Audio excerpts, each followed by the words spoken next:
Hello students, তোমাদের সবাইকে আমাদের চ্যানেলে ওয়েলকাম জানাই। দেখো, আজ আমরা ক্লাস 10-এর এবিটিএ টেস্ট পেপার থেকে 1022 পেজে যে সাজেশনের সেট রয়েছে সেই সেটের ফার্স্ট সেটটি আজকে আমরা দেখে নেব।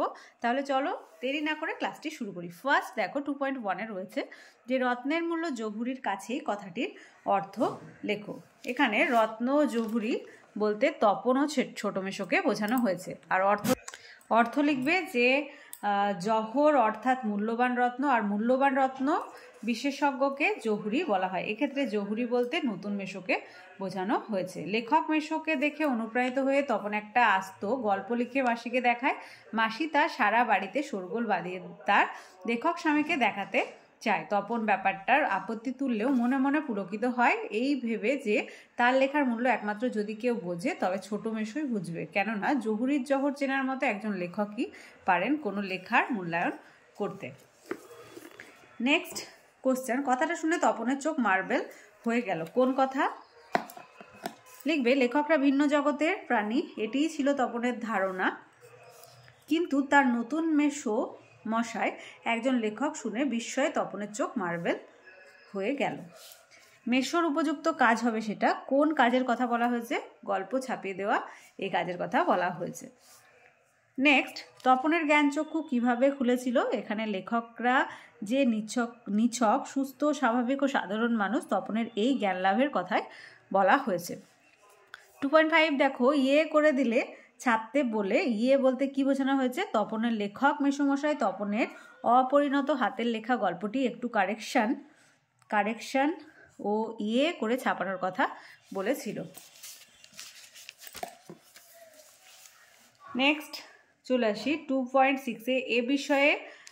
এ বিষয়ে সন্দেহ ছিল তপনের। কোন বিষয়ে সন্দেহ ছিল? আনসার লিখবে লেখকদের যে বাস্তব জীবন কখনো দেখা যেতে পারে তারাও তপনের বাবা, ছোট মামা ও মেজো কাকার মতোই সাধারণ মানুষ, সে বিষয়ে তপনের সন্দেহ ছিল। 2.7 ক্রমশ ও কথাটা ছড়িয়ে পড়ে। কোন কথাটা? আনসার লিখবে সন্ধ্যা তারায় তপনের গল্প প্রকাশকে কেন্দ্র করে বাড়িতে শোরগোল পড়লেও সেটা পড়ার পর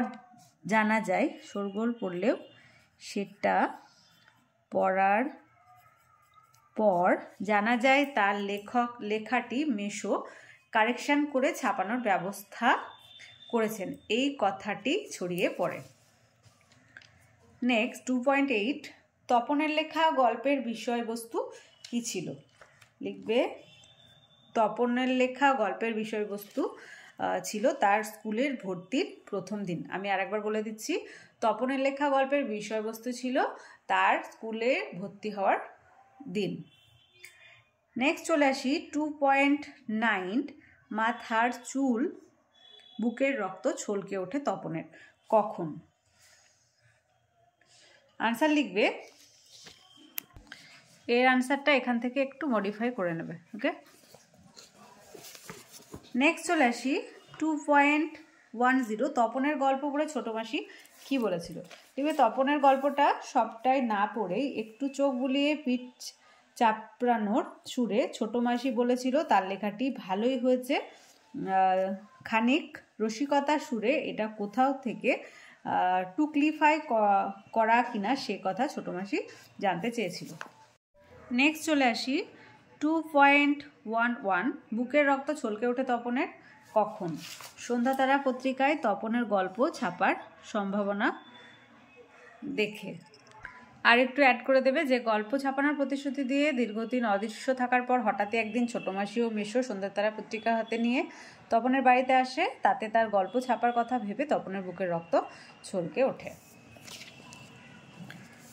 নেক্সট 2.12 সূচিপত্রেও নাম রয়েছে। কি নাম রয়েছে?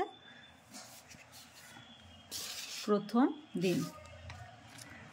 2.13 আত্মপ্রসাদের প্রসন্নতা নিয়ে ছোট মাসি কি খেয়েছিল?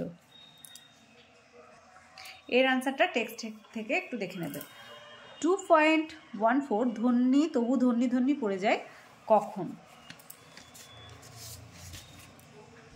এর আনসারটিও টেক্সটে দেখবে ভালো দেওয়া রয়েছে, ওখান থেকে দেখে নেবে। ফার্স্ট চ্যাপ্টারই রয়েছে জ্ঞানচক্ষু। নেক্সট ওয়ান, পৃথিবীতে এমন অলৌকিক ঘটনাও ঘটে, এটা ভীষণ ইম্পর্ট্যান্ট। অলৌকিক ঘটনাটি কি? দেখবে পত্রিকায় তপন কুমার রায়ের লেখা গল্প ছাপায় প্রকাশিত হওয়ার পর সেই পত্রিকা বহু মানুষের কাছে পৌঁছে যাওয়ার ঘটনাটি জ্ঞানচক্ষু গল্পে অলৌকিক ঘটনা বলা হয়েছে। এটি একটি স্টুডেন্টের কপি।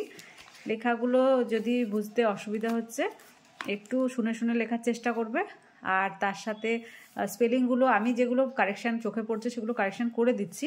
এছাড়াও যদি তোমাদের চোখে পড়ে সেক্ষেত্রে তোমরা কিন্তু স্পেলিংগুলো একটু কারেকশান করে নেবে। ওকে, নেক্সট দেখো 2.16, গল্প ছাপার পরেও তপন কোনো আহ্লাদ খুঁজে পায় না কেন?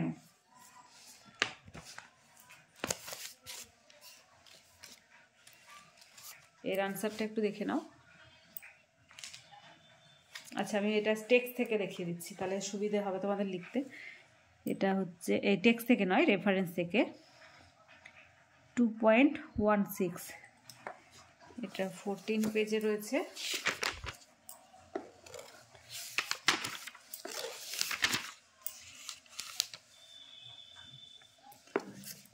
লিখবে যে আশাপূর্ণা দেবীর রচিত জ্ঞানচক্ষু গল্পে তপনের লেখা গল্পটি কাঁচা হাতের লেখা হলেও তা যদি হুবহু সন্ধ্যাতারা পত্রিকায় ছাপা হতো তবে তা পড়ে তপনের আহ্লাদ হওয়ার কথা ছিল। লেখক পেশার প্রভাব ও পরিচিতির জোরে ছোট তপনের লেখা গল্পটি সন্ধ্যাতারা পত্রিকায় প্রকাশিত হয়। তপনের লেখা গল্প প্রকাশ হওয়ার সংবাদে সারা বাড়িতে শোরগোল পড়ে যায়, কিন্তু তপনের কৃতিত্বের বদলে মেশোর মহত্বকেই বাড়ির বড়রা বেশি গুরুত্ব দেয়। তাদের মতে মেশোই ও গল্প ছাপিয়ে দিয়েছেন, এই কথাটাও ওঠে। উনি না থাকলে সন্ধ্যাতারা পত্রিকায় সম্পাদক তপনের গল্প করে আঙুল দিয়ে ছুঁয়ে দেখতেন না। এসব নানা কথায় তপন ক্রমশ যেন হারিয়ে যায়, তাই মনটা একটু তিক্ত হয়ে যায়। গল্প প্রকাশ হওয়ার ভয়ঙ্কর আহ্লাদটা সে আর খুঁজে পায় না। নেক্সট চলে আসি 2.17, কেন মনে হয় যে আজ যেন তপনের সবচেয়ে দুঃখের দিন? এটা কেন মনে হয়েছে?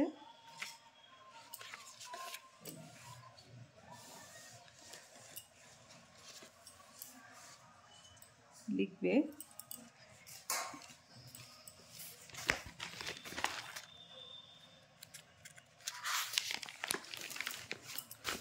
আশাপূর্ণা দেবী রচিত জ্ঞানচক্ষু গল্পে তপনের নতুন মেশো তার ছোট মাসিকে তাদের বাড়িতে হাতে করে সন্ধ্যাতারা পত্রিকা একটি সংখ্যা নিয়ে আসে, সেই দিনের কথা বলা হয়েছে।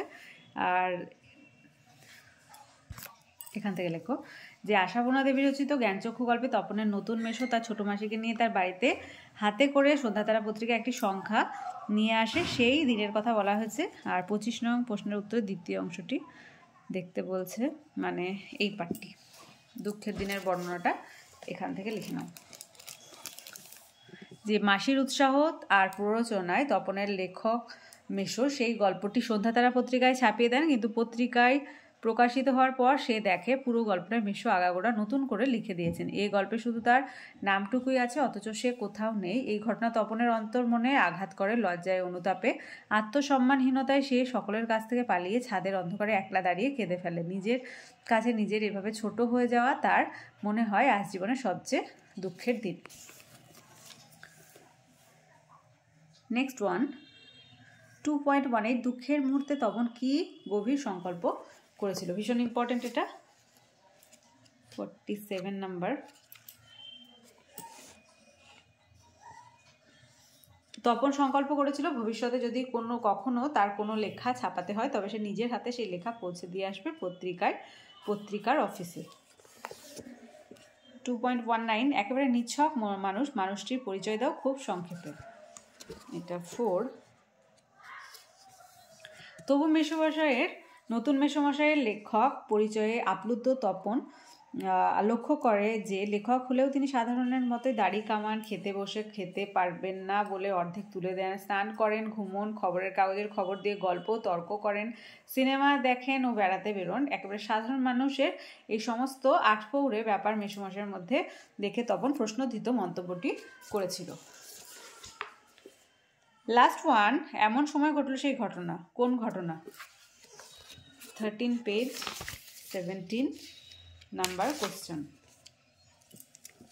আশাপূর্ণা দেবীর জ্ঞানচক্ষু গল্পের কেন্দ্রীয় চরিত্র তপনের ইচ্ছে ছিল লেখক হওয়ার। গরমে ছুটিতে মামার বাড়িতে এসে নতুন মেশোকে দেখে অনুপ্রাণিত হয়। সে একটি আস্ত গল্পও লিখে ফেলে, যেটি তার মাসির হাত ঘুরে মেশোর হাতে গিয়ে পড়ে। মাসির পীড়াপিড়িতে সামান্য কারেকশন করে সেই গল্প সন্ধ্যার তারা পত্রিকায় ছাপানোর আশ্বাস দেন নতুন মেশো। বাড়িতে সে নিয়ে আনন্দের শেষ থাকে না। অনেক দিনের ইচ্ছে হয়তো এবার পূরণ হতে চলেছে, এভেবেই একটু সংশয়কে বুকে করে মামার বাড়ি থেকে তপন নিজের বাড়িতে ফিরে আসে। তো যখন সে ছাপার অক্ষরে নিজের লেখা গল্প দেখতে পাওয়ার আশা প্রায় ছেড়েই দিয়ে বিষণ্ণ মন নিয়ে বাড়িতে বসে আছে, তখন সন্ধ্যাতারা পত্রিকার একটা সংখ্যা নিয়ে তাদের বাড়িতে আসে ছোট মাসি ও মেশো। তপনের স্বপ্ন সত্যি হয়। সন্ধ্যাতারা পত্রিকায় শ্রী তপন কুমার রায়ের প্রথম দিন গল্প প্রকাশিত হয়।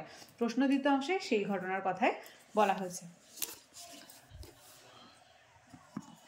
তাহলে আজকে দেখো আমরা এবিটিএস সাজেশন থেকে, টেস্ট পেপার সাজেশন থেকে যে জ্ঞানচক্ষু ফার্স্ট সেটটি জ্ঞানচক্ষু থেকে, সেই সেটের সমস্ত কোশ্চেনের আনসারগুলি আজ আমরা দেখে নিলাম। আজকে ক্লাসটি ভালো লেগে থাকলে অবশ্যই একটা লাইক দেবে আর ভিডিওটি বন্ধুদের সঙ্গে অনেক বেশি করে শেয়ার করবে। আর যারা ক্লাসে প্রথমবার এসেছো তারা অবশ্যই চ্যানেলটি সাবস্ক্রাইব করে নেবে এবং পাশে থাকা বেল আইকন প্রেস করে রাখবে, যাতে করে আগামী দিনে সমস্ত ভিডিও সবার আগে তোমাদের কাছে পৌঁছে যায়। তোমাদের লাইফ সায়েন্স, ফিজিক্যাল সায়েন্সের জন্য একটা পেড ক্লাস স্টার্ট হয়েছে, সেই মানে পেড গ্রুপ ক্রিয়েট করা হয়েছে। যদি কেউ ইন্টারেস্টেড থাকো এই স্যারের ফিজিক্যাল সায়েন্স আর লাইফ সায়েন্সের নোটস নেওয়ার জন্য, তাহলে স্যারের সাথে আমি স্ক্রিনে নাম্বার দিয়ে দেবো, স্যারের সাথে তোমরা কন্ট্যাক্ট করে নেবে। আর সেক্ষেত্রে তোমরা বেঙ্গলি আর জিওগ্রাফি যে সেটগুলো করা হয়েছে সেই সেটগুলোর পিডিএফ সম্পূর্ণ ফ্রিতে পেয়ে যাবে। ওকে, তাহলে এই পর্যন্তই। তোমরা সবাই খুব ভালো থেকো। Thank you.